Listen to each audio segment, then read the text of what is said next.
Perpetuum mobile, najveći izazov upravo zbog toga što ga je nauka zvanično proglasila za nemogućim.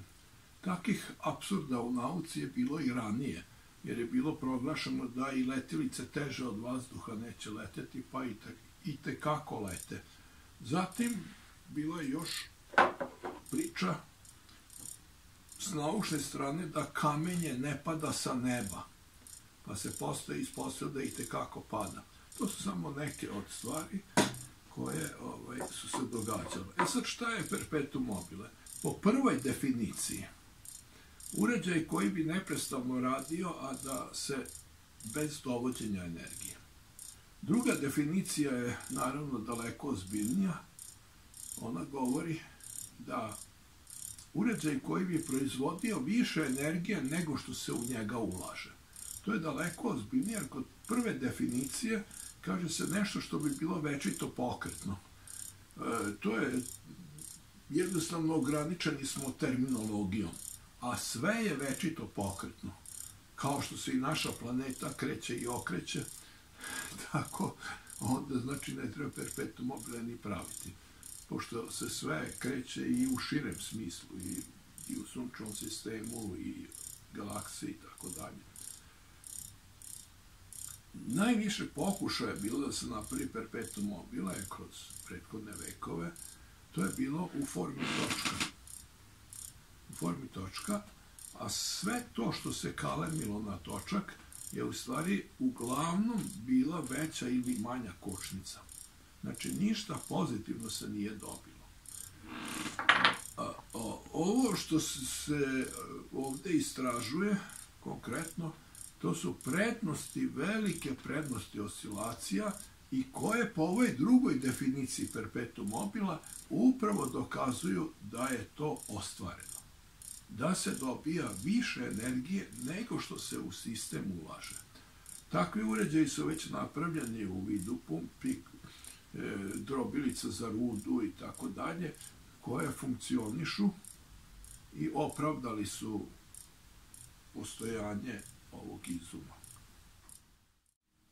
Srednjovekovna inkvizicija nije ni najmanje branila da se pravi perpetuum mobile, tako da Leonardo da Vinci bio jedan od poznatijih kreatora perpetuum mobila i naravno tema je na kojoj se najviše laže, tako da su neki pisci udžbenika se nalagali za ceo život kako Leonardo da Vinci je dokazao, radio je da bi dokazao da je perpetuum mobile nemoguće. Naravno što uopšte nije tačno, to možemo videti iz fizike nemogućeg, gde Michio Kaku jasno navodi da je on nakon razočarenja je proglasio da je nemoguće, ali opet dalje nastavio, jer mu je sinula neka nova ideja.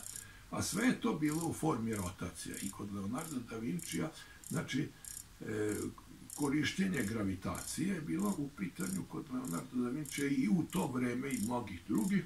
Kasnije, kako se magneti počeli sintetički proizvoditi, posebno od 20. veka pa ovamo, i kako je tehnologija napredovala, sve više se rade magnet motori. Naravno, radio sam to i ja i uvideo da je sve u ravnoteži. Znači, ne dobija se ništa više od rotacije same. Znači, vi ako na to stavite magnete, nećete dobiti ništa više, mada može biti subjektivni faktor ako se uloži veća inicijalna energija, onda se prividno dobija više. Međutim, nije ništa postignuto. Sad, otkuda zabrana? To me je odavno zanimalo, nekih ranijih decenija, otkuda ta zabrana da nešto što inkvizicija nije branila ni najmanje, ali ova sadašnja nauka. Međutim, šta je?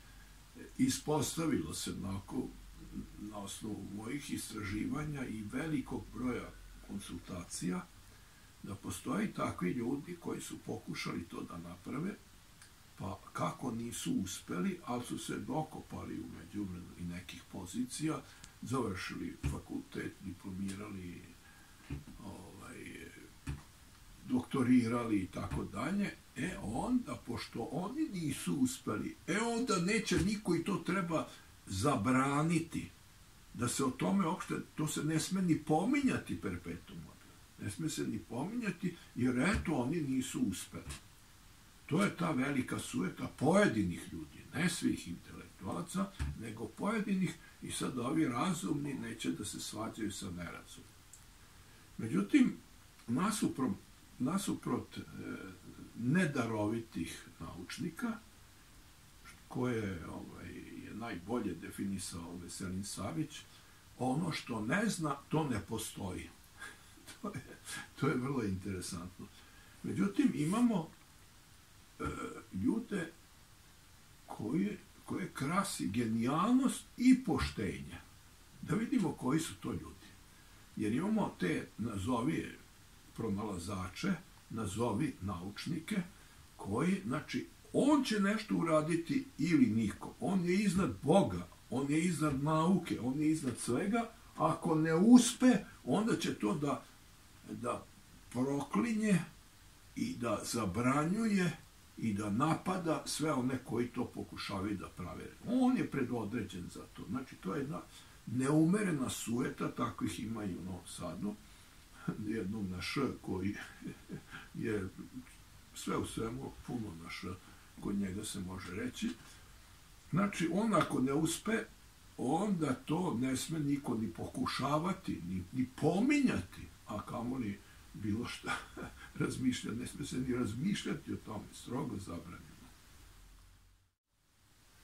Za razliku od šljama i destruktivnih, konzervativnih tipova, postoji neko kome ti naučnici nedaroviti ni najmanje nisu dorasli, ni u genijalnosti, niti u poštenju.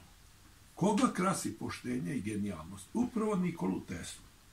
On nije rekao da će on ili niko drugi, nego je rekao, najavio da će biti vremenom moguće koristiti takve sile, kao što je magnetizam i gravitacija, i da će perpetuum mobile tada biti ostvaren.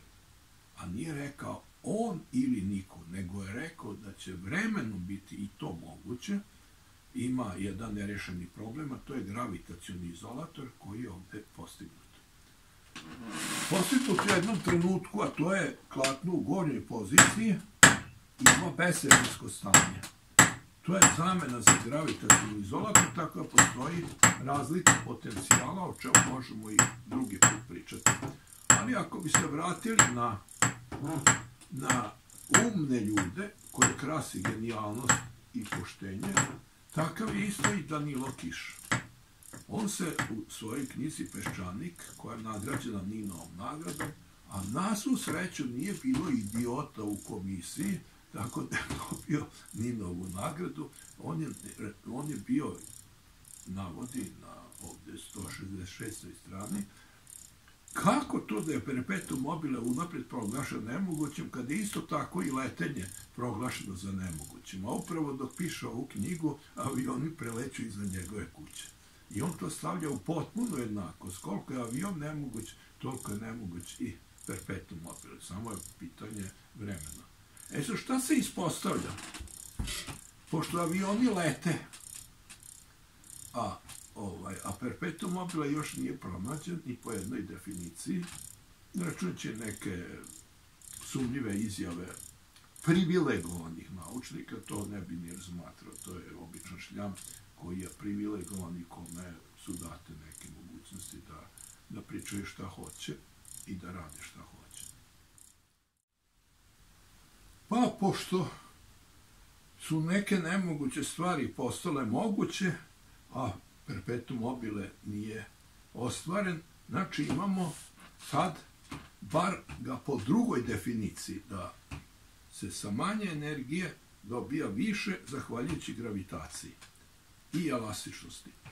Tako da je taj najveći izazov postignut, bar po toj drugoj definiciji, i to je po meni sasvim dovoljno za početak. jer je to najteži izazov, znači bilo je teže to napraviti, što je bilo neočekivano, nego leteti. Jer na prvi pogled bilo bi teže leteti nego napraviti perpetuum mobile za entuzijaste, međutim ispostavilo se da je ovo najteže i ovo menja fiziku. Letenje nije menjalo fiziku.